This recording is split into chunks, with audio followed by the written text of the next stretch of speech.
Greece, the cradle of Western civilization, the home of democracy, philosophy, literature, and theater. And as the birthplace of the ancient Olympic Games, the country is responsible for many of the sports played at the modern Olympics. Modern-day Greece has done a great job of importing newer sports and becoming successful at them. Their national soccer team reached the knockout stage of the World Cup in 2014. Their basketball team beat Team USA at the 2006 World Championship. Volleyball and water polo are two other sports they've adopted. Baseball does exist there, but it is not widely played. Southeastern Europe lags behind the rest of the continent in development of the game, and many have thought Greece could be the one country in that region where baseball gains a foothold.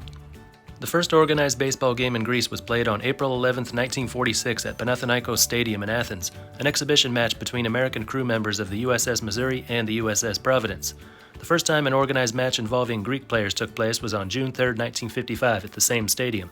One of the teams was made up of U.S. soldiers who were stationed in Greece. The other team was made up of local Greeks and Greek Americans.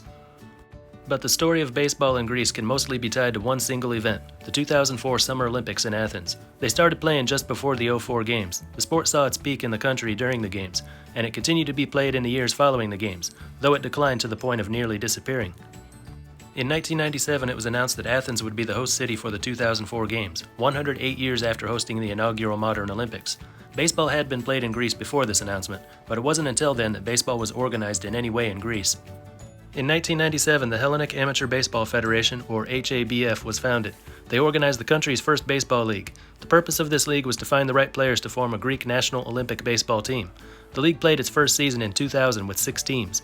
The first 4 championships from 2000 to 2003 were all won by Marosi 2004, a team from the northern suburbs of Athens. All games were played on the grounds of an abandoned American airbase. By the end of the 2001 season, the HABF had realized that they were not going to be able to put together a competitive team made up of local athletes. Most of the league's players had only been playing baseball for a few years. Building a national team entirely of athletes with only a few years of experience is a nearly impossible task to pull off, no matter what sport you're talking about. So the HABF decided to do what so many other fledgling baseball programs in Europe have done: look across the Atlantic for help filling their roster. The HABF president contacted the U.S. ambassador to Greece, who contacted a Maryland senator who happened to know Baltimore Orioles owner Peter Angelos. Angelos, a Greek-American, gave one of his scouts, Robert Dirksen, the task of finding the best players in North America of Greek descent. Dirksen traveled all around the U.S. and Canada, trip fully funded by Angelos, and he came back with a list of 70 players with Greek ancestry. These players came from college, high school, the minors, and even a few ex-major leaguers. The team Dirksen put together made their debut at the European B-Pool Championship in 2002 and breezed through the competition. This qualified them for the Senior Championship in 2003, where they reached the final and lost by the score of 2-0 to the always strong national team from the Netherlands. Their runner-up finish was enough to qualify them for the 2004 Olympics in Athens.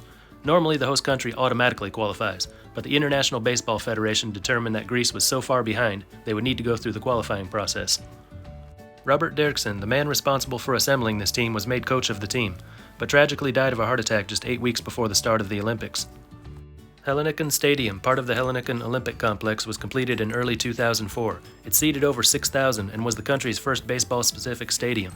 That same year, the number of teams competing in the men's amateur league had increased to 20. Baseball was definitely on its way up in Greece.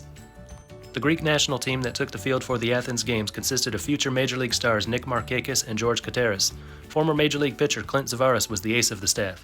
The format was an 8-team round-robin for the first stage, with the top 4 qualifying for the semifinals. They played well, losing a 1-run game to Cuba, a 2-run game to Canada, and beating Italy 12-7. But that was the only win they would get. They finished 1-7 and were eliminated. The whole purpose of getting baseball started in Greece was to earn an Olympic medal on their home soil, which they failed to do. Nevertheless, those involved with baseball in Greece had to feel pretty good about what they had accomplished. The national team they assembled was able to hang with the best in the world. The domestic league had exploded in growth. Their new stadium was one of the biggest and best in Europe. Around the world, there are examples of a sport being born in a country specifically because they are hosting the Olympics. And sometimes the momentum from the growth of the sport in the build-up to the Olympics is carried into the post-Olympic years. That was the hope for baseball in Greece, but it didn't happen. As soon as the games ended, so did interest in baseball. By 2006, their 20-team domestic league was already reduced to 8. The fields used for Olympic baseball and softball were never used again. Shortly after the Athens Games, the IOC voted baseball out as an Olympic sport, and the Greek government, like many other governments of the world, no longer saw the need to support baseball within their country. In 2014, the league was shut down due to a lack of interest. Aside from a few Little League teams, baseball in Greece was pretty much dead. Baseball is still played in Greece today by some people. The national team is ranked 34th in the latest world rankings, which is really good considering how little it's played in Greece. They participated in the 2021 European Championship. With 2 wins, 4 losses, they were 14th out of 16 in the final standings. However, that was done with a roster entirely made up of players born and raised in North America, and this can be a problem when trying to attract young athletes in Greece. Usually when they take up a new sport at a young age, they dream of one day playing for the national team. But learning the game in Greece with a limited number of participants and poor quality of equipment, and then trying to compete with athletes who grew up playing the game in America, can make this dream seem out of reach. If they try to use only local players, they'll lose against every other European country they face. They can't have a team of locals and imports mixed together because there's too much of a talent gap there, so they bring in a team full of North Americans of Greek heritage every time to ensure that the national baseball team is mildly successful. Most other countries would do the same thing in their situation. But this could also be used to their advantage. Greek Americans have been a big part of baseball in America from the early days to the present day. Camponus was born and lived the first 5 years of his life in Greece. He went on to play for the Brooklyn Dodgers in 1943. He later became a scout for the Dodgers and is credited with discovering Sandy Koufax and Roberto Clemente. He then became the general manager of the Dodgers and reached the World Series 4 times. I've already mentioned Peter Angelos, the son of Greek immigrants who is still the majority owner of the Baltimore Orioles today. Milt Pappas, son of 2 Greek parents, won over 200 games and threw a no-hitter during his major league career. Mike Moustakas, a 3-time All-Star and World Series champion, is of Greek descent.